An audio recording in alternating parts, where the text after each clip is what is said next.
हम लोगों की जो आवाज़ है, जो कश्मीर के साथ मिलती है, हमारे दिल उनके साथ धड़कते हैं। अब उस आवाज़ को दबाने की पूरी कोशिश की जा रही है और यकीनी तौर पे मैं कहूँगी बुज़दिल हैं ये लोग जो कोशिश कर रहे हैं। अब मेरा ट्विटर अकाउंट है जी, चल रहा था काफ़ी अरसे से।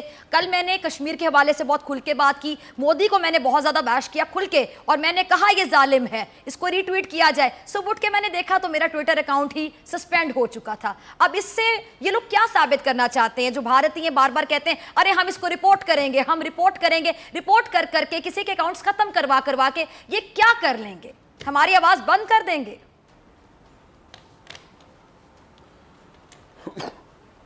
देखिए, बात यह है कि जब आपका काम, आपके सारे करतूत ही लाकानूनियत हो, उसमें जुल्म और बर्बरियत हो, तो वो सारा कुछ छुपाना आपकी मजबूरी बन जाती है।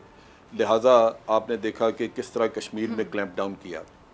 वो बीबीसी का खुदा भला करे, उन्होंने ला के कुछ थोड़ा सा सामने रखा, भारत ने रिफ्यूट किया कि जी ऐसा नहीं है, हम आपने गलत रिपोर्ट दी है, लेकिन बीबीसी वाले उस पर डट गए और अब बीबीसी ने अपना कवरेज बढ़ा दिया है। आपका अकाउंट बंद कर दिया। आज मैं और एक दो प्रोग्राम्स में था तो वहाँ भी एंकर बता रहे थे, उनके भी दो तीन के और के अरशद शरीफ का अकाउंट बंद किया। क्या इससे बीबीसी खत्म हो जाएगा? बीबीसी कवरेज छोड़ देगा?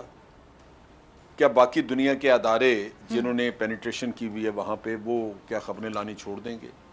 और ख़ुद भारत के अपने जर्नलिस्ट वहाँ पे दौरा करके आए हैं और वो वहाँ के हालात दे के आए।